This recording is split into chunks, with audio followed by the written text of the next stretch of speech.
여러분들은 교회가 처음 시작이 되었을 때가 몇 시쯤이라고 생각을 하고 계십니까? 흔히 교회의 탄생을 오순절 성령 강림절에 성령님이 오심으로 인해서 라고 생각을 합니다. 그래서 성령 강림절을 교회의 생일이라고 말하기도 하죠. 그런데 몇 시부터 시작이 되었는지를 아는 사람은 그렇게 많지가 않습니다. 오늘 오신 여러분들에게 제가 놀라운 사실을 알려드리겠습니다. 교회가 시작된 시간은 오전 10시입니다. 교회는 성도들의 공동체입니다.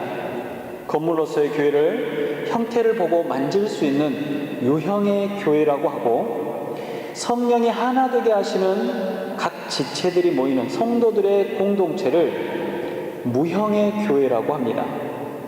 예수님께서 승천하시고 예루살렘에서 성령을 기다리며 기도하라고 말씀하셨고, 그 말씀을 인하여 기도하던 120여 명의 제자들의 무리가 교회의 시작이라고 할 수 있습니다. 하지만 그 의미를 좀 더 깊게 생각해 보면 성령 강림의 사건 이전에 이미 예수 그리스도 안에 있던 공동체가 있었던 것을 알 수가 있습니다. 예수님과 함께한 제자들의 공동체가 바로 교회의 시작이라고 할 수 있을 것 같습니다. 그런 의미에서 본다면 예수님께서 처음 제자를 부르시고 그 제자들과 함께 하신 때야말로 교회의 시작이라고 볼 수 있을 것 같습니다. 오늘 본문 39절에 보니까 예수님의 초대에 응하여 함께 거할 때가 10시쯤 되었더라 라고 합니다. 유대인들의 시간으로는 제10시라고 하면 오후 4시이겠지만 요한복음을 기록한 사람과 이 글을 읽게 되는 주 독자인 헬라인들의 시간으로 보아야 하기 때문에 오전 10시가 맞을 것 같습니다. 날짜는 알 수가 없겠습니다. 그러나 교회가 시작된 시간은 분명히 알 수 있을 것 같습니다. 오전 10시. 물론 신학적으로나 과학적으로 또 이것이 진리라고 할 수 없는 다분히 제 생각일 수도 있습니다. 그러나 우리가 놓치지 말아야 할 것이 있는데, 그것은 성경에는 의미 없이 쓰여진 말씀은 단 한 구절도 없다라는 사실입니다. 예수님과 제자들이 만난 시간이 오전 10시면 어떻고 또 오후 4시면 어떻게 상황이 바뀝니까? 전혀 그렇지 않습니다.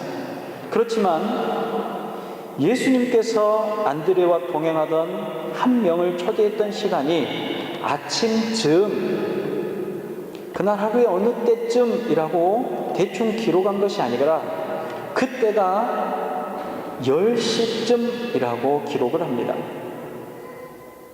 오전 10시에 안드레와 제자 한 명이 예수님의 초대를 받아 하루를 함께 보내게 되었다는 사실은 우리로 교회의 시작이 몇 시부터인지를, 또 누가 그 교회를 시작했는지를 알게 하기 위한 것은 아닙니다.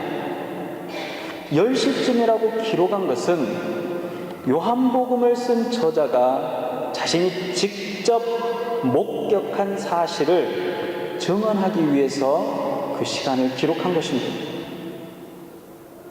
예수님의 초대는 역사적인 사건이고, 그 역사적인 사건들을 통해서 하나님의 구원의 역사가 이루어지고 있다는 사실을 글을 쓰고 있는 요한 저자가 증언하고 있다는 사실입니다.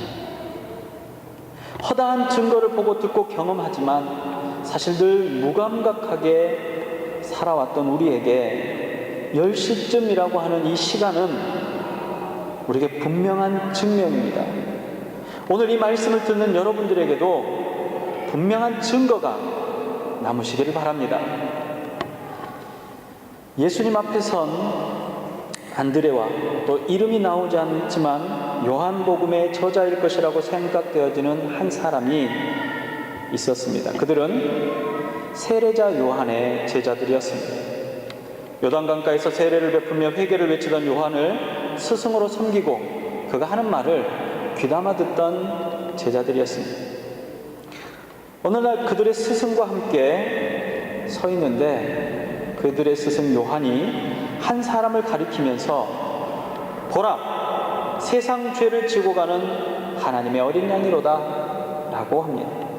세례자 요한이 요단강가에서 증언하던, 오시겠다라고 했던 바로 그 사람.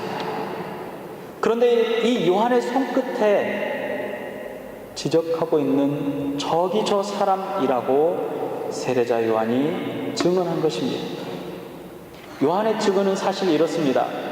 요한복음 1장 9절부터 14절까지에 보면 참 빛, 세상에 와서 각 사람에게 비추는 빛이 있었나니 그가 세상에 계셨으며 세상은 그로 말미암아 지은 바 되었으되 세상이 그를 알지 못하였고 자기 땅에 오매 자기 백성이 영접하지 아니하였으나 영접하는 자 곧 그 이름을 믿는 자들에게는 하나님의 자녀가 되는 권세를 주셨으니 이는 혈통으로나 육정으로나 사람의 뜻으로 나지 아니하고 오직 하나님께로부터 난 자들이니라.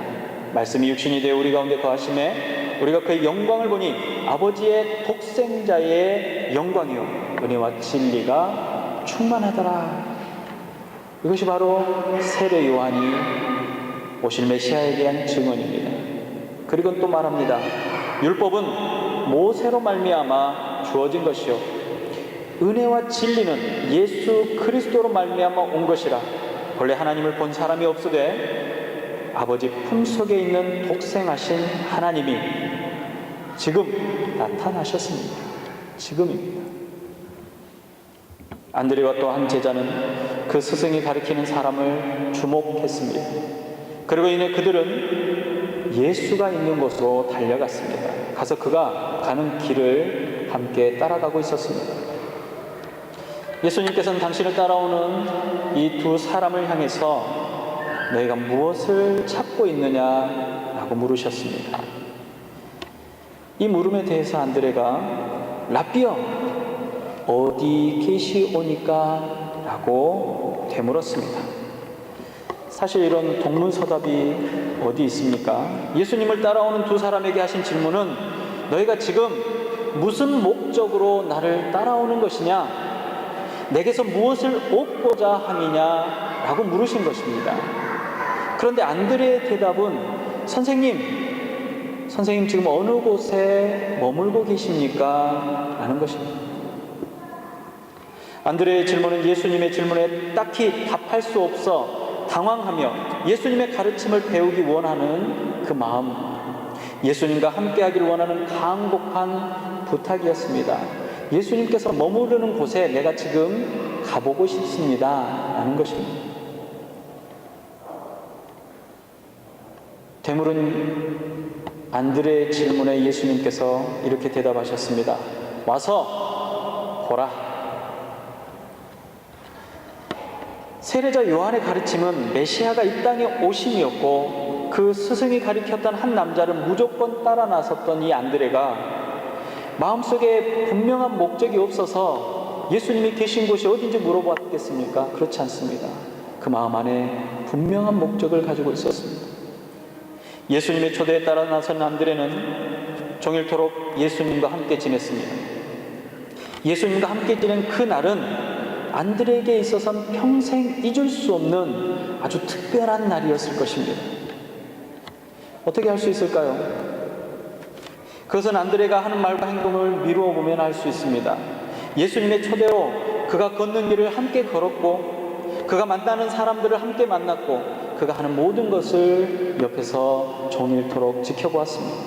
그랬던 안드레는 가장 먼저 자기의 형제 베드로에게 달려갔습니다. 그리고 이렇게 말합니다. 우리가 메시아를 만났다. 유대인들에게 또 그리스도를 소망하는 자에게 이보다 더 충격적인 말은 없을 것입니다. 유대인이며 자기 형제의 직업과 마찬가지로 어부였을 안드레는 그들의 민족이 그처럼 기다려왔던 메시아를 만났다라는 것을 자기의 형제 시몬에게 전한 것입니다. 어쩌면 그의 음성은 놀라움과 감격과 기쁨이 넘쳐나는 음성이었을 것입니다. 우리가 살아가는 이 세상은 마치 갈급한 사람들의 모임과도 같습니다. 인생의 목적과 삶의 이유를 찾아 헤매지만, 또 헤매고 헤매이지만 채워지지 않는 세상의 가치들 속에서 조금 더 자극적이고 조금 더 흥분되는 일을 향해서 달려가지만 도무지 만족할 수 없는 세상, 그것이 우리가 살아가고 있는 세상인 것 같습니다. 심한 갈증 때문에 음료수를 벌컥벌컥 마시지만 이내 더한 갈증이 찾아오곤 합니다. 그런 인생을 살았던 여인이 있습니다. 사마리아의 수가성의 여인입니다. 수가성의 여인은 매일 사람들의 눈을 피해서 가장 뜨거운 시간에, 아무도 우물로 나오지 않는 바로 그 시간에 우물에 물을 들어갔습니다.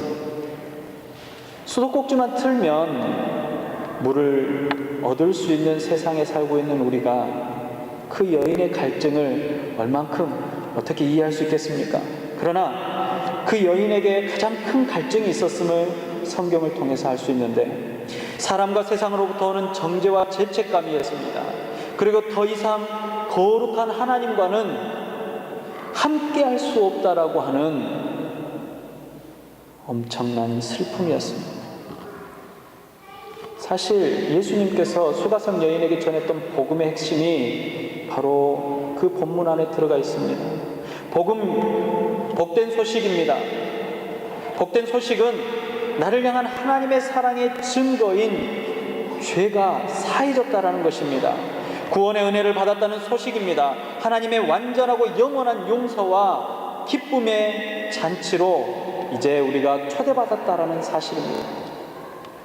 세례 요한의 제자 안드레는 자신이 그토록 기다려왔던 메시아를 만났습니다. 지금 여기 앉아있는 예배드리는 여러분들은 무엇을 구하러 이 자리에 앉아 계십니까? 우리가 찾아 헤매는 것이 무엇입니까? 좀 더 좋은 교회를 찾아 헤매고 있습니까? 건물이 웅장하고 아름다운 교회를 찾고 훌륭한 지도자를 찾아다니며 가족같이 서로 위로하고 돌보며 따뜻함이 가득한 교회가 우리가 찾는 곳입니까? 혹은 지식이 뛰어나고 인품이 뛰어난 사람들이 있는 모임 안에 가는 것이 우리가 찾는 것입니까? 아닙니다.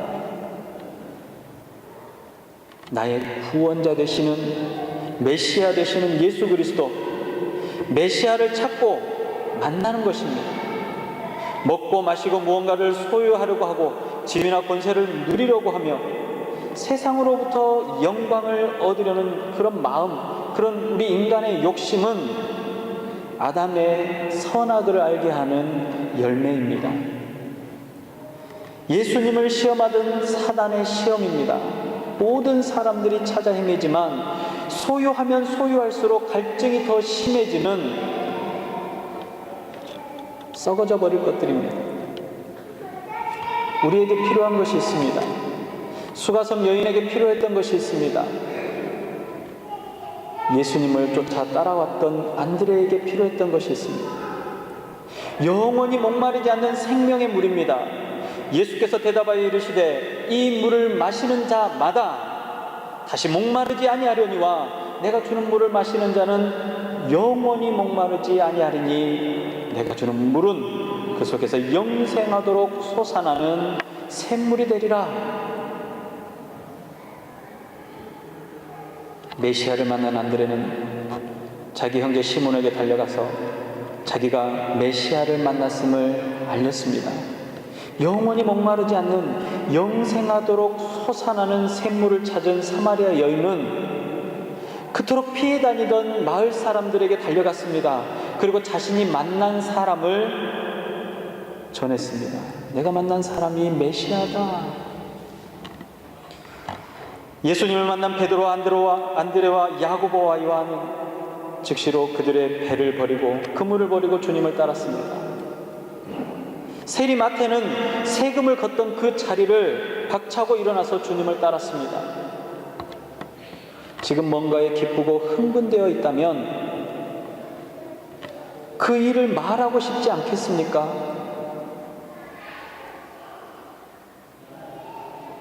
좋은 물건을 구한 사람은 그것을 자랑하고 싶어서 안달날 것입니다.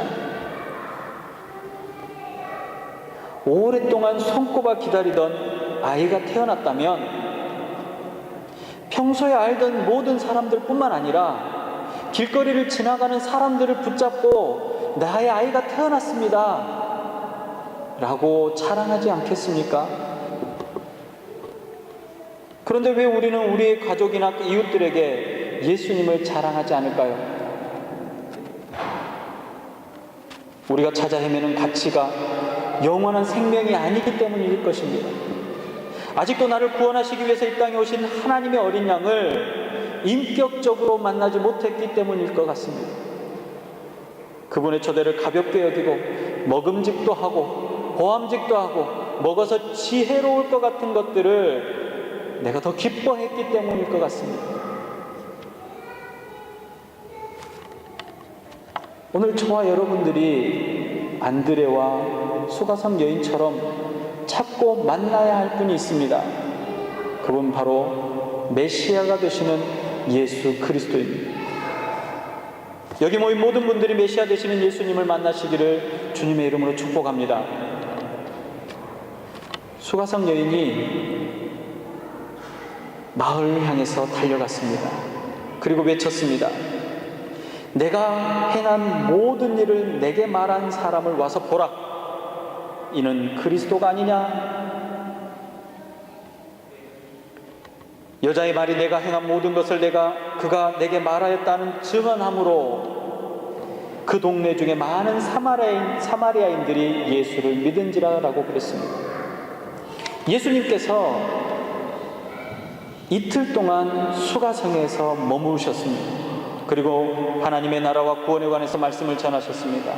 예수님의 말씀을 듣고 믿게 된 사람들이 처음 예수님을 전했던 수가성 여인, 그 죄 많은 여인, 남편이 5인 그 여인에게 이렇게 말합니다. 그 여자에게 말하되 이제 우리가 믿는 것은 네 말로 인함이 아니니 이는 우리가 친히 듣고 그가 참으로 세상의 구주이신 줄을 알미라 하였더라 그랬습니다. 예수님께서 안드레와 함께 하시며 제자들에게 말씀하셨던 것처럼 사마리아 수가성 사람들도 예수님께 와서 보았던 것입니다. 로마서 10장 10절은 이렇게 말합니다. 사람이 마음으로 믿어 의에 이르고 입으로 시인하여 구원에 이르느니라. 또 말씀합니다. 로마서 10장 17절입니다. 믿음은 들음에서 나며 들음은 그리스도의 말씀으로 말미암았느니라.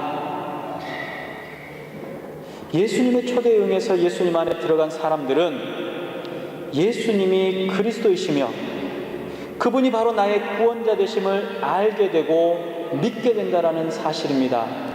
무엇을 인해서입니까? 예수 그리스도를 증거하는 하나님의 말씀을 인해서입니다.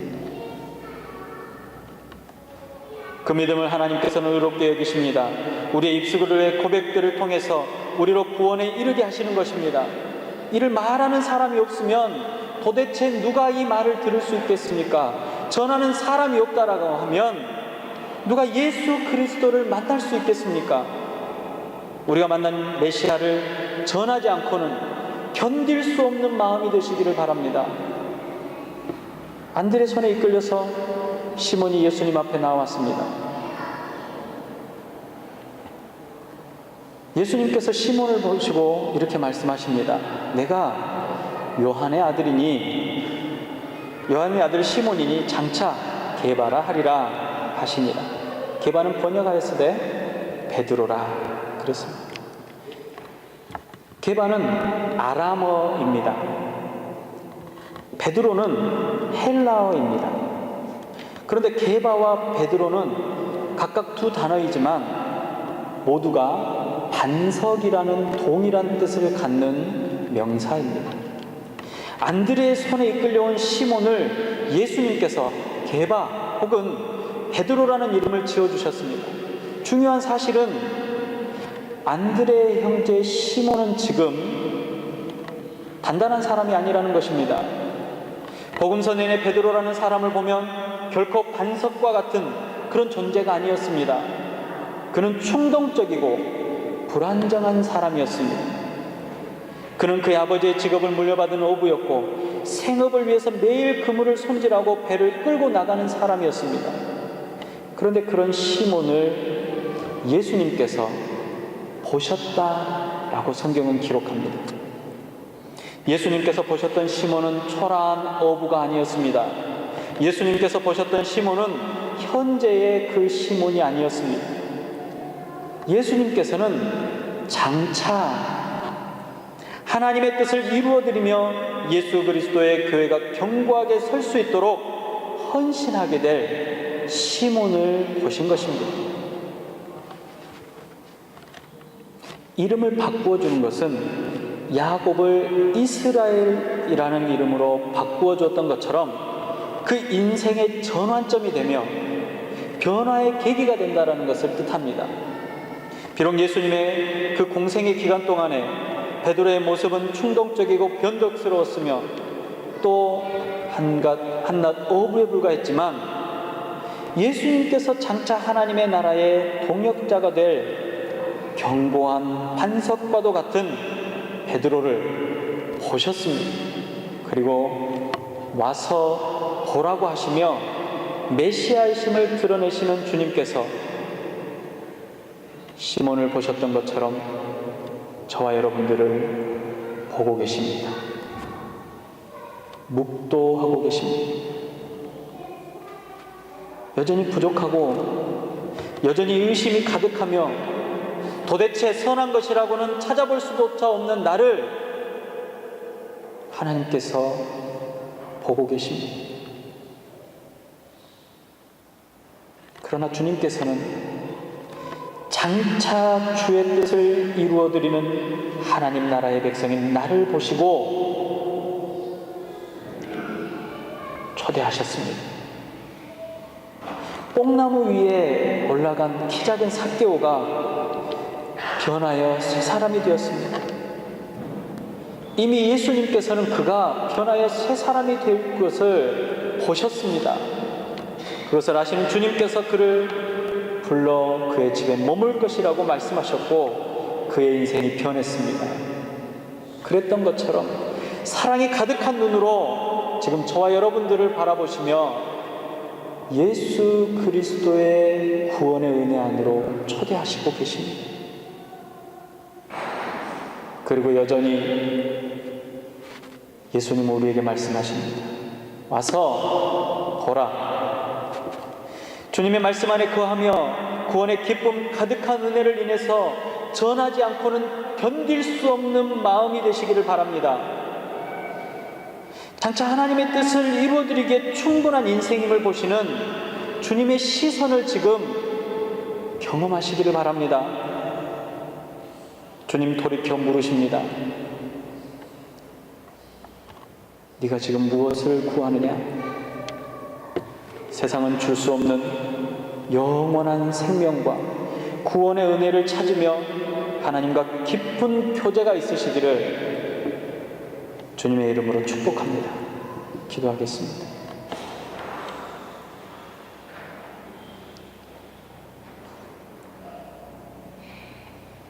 세상의 모든 것처럼 갈증이 가득한 인생입니다.